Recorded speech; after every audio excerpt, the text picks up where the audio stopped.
Bonjour et bienvenue à tous, chers abonnés, sur votre chaîne préférée, Cameroun Info 237.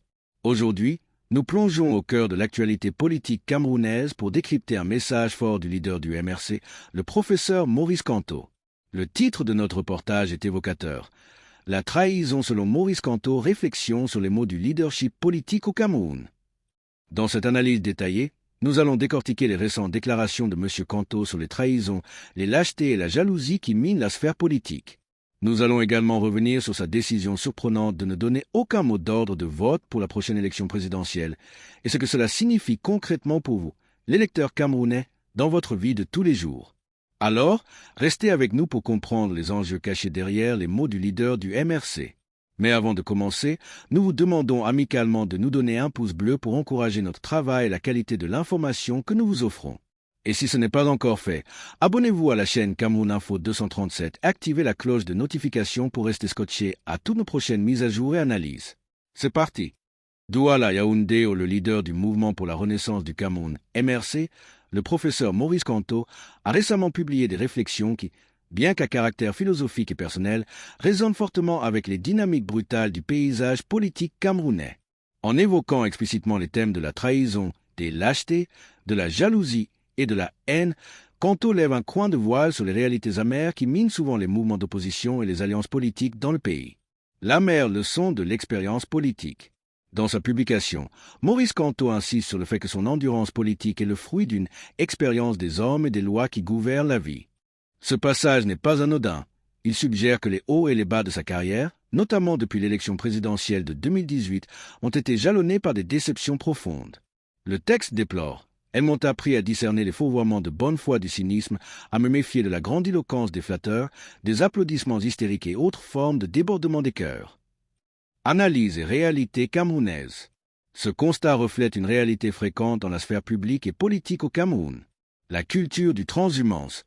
Le terme de trahison est souvent lié à la transhumance politique, où des alliés ou des cadres d'un parti décident subitement de changer de camp, souvent pour des promesses de poste, d'argent ou par peur de représailles. Exemple concret. Après des périodes de tension ou des revers électoraux, il n'est pas rare de voir des figures de l'opposition rejoindre les rangs du parti au pouvoir, le RDPC, justifiant leurs gestes par la nécessité de travailler pour la nation. Cette attitude est perçue par les leaders comme Kamto comme une lâcheté et une trahison idéologique. La guerre des égos et la jalousie, la mention de la jalousie et de la haine met en lumière les tensions internes au sein même de l'opposition. Dans un système où l'espace politique est réduit et où la place de leader de l'opposition confère une certaine visibilité et un risque, la compétition est féroce. Exemple concret. Lorsque deux figures de l'opposition tentent de former une coalition, des rivalités d'ego, ce qui sera le numéro 1 ou le candidat final sabote régulièrement l'union, conduisant à la désunion et, pour certains, à la perception de la trahison de la cause commune. Refus du mot d'ordre, une position citoyenne ou un calcul. En fin de semaine dernière, Kamto se refusait à donner un mot d'ordre de vote pour l'élection présidentielle à venir, choisissant plutôt de laisser chaque électeur agir selon sa conscience.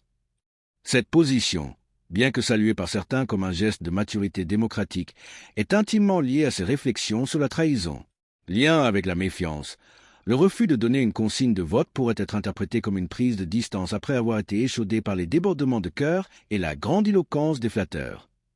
Il semble dire qu'il préfère s'en remettre à l'individu plutôt qu'à la dynamique de groupe, souvent jugée peu fiable. Implication sur la vie actuelle, ce positionnement force le citoyen camerounais à assumer sa responsabilité individuelle. Au lieu d'attendre l'instruction d'un leader, l'électeur doit rechercher par lui-même la clarté mentionnée par Kamto avant d'avancer. Exemple concret. Dans les débats quotidiens sur les réseaux sociaux ou dans les call-box, les Camerounais doivent désormais évaluer non pas pour qui Kamto leur demande de voter, si tel avait été le cas, mais plutôt quels sont les enjeux concrets qui touchent leur vie, coût de l'électricité, insécurité dans les régions, prix des denrées alimentaires, pour faire leur propre choix. Conclusion, la quête de clarté dans un environnement toxique. Le message de Maurice Kamto est clair. La politique est un champ miné par la malice humaine. En choisissant désormais de ne plus s'occuper que de ce qui compte et de se méfier de ceux qui refusent de se poser les bonnes questions ou d'assumer sa responsabilité d'homme, Kamto lance un avertissement. Dans la quête de la démocratie, le plus grand danger n'est pas toujours l'adversaire extérieur, mais bien la perfide lâcheté et le cynisme qui gangrènent les rangs intérieurs. Ce reportage met en lumière l'importance pour les Camerounais de discerner les véritables intentions des acteurs politiques, dans un environnement où les alliances sont souvent fragiles et dictées par l'intérêt personnel plutôt que par la vision collective. Que pensez-vous de la stratégie de Maurice Kamto de laisser l'électeur juger en son âme et conscience? Est-ce un gage de maturité politique ou une retraite face à l'impossibilité d'une union de l'opposition?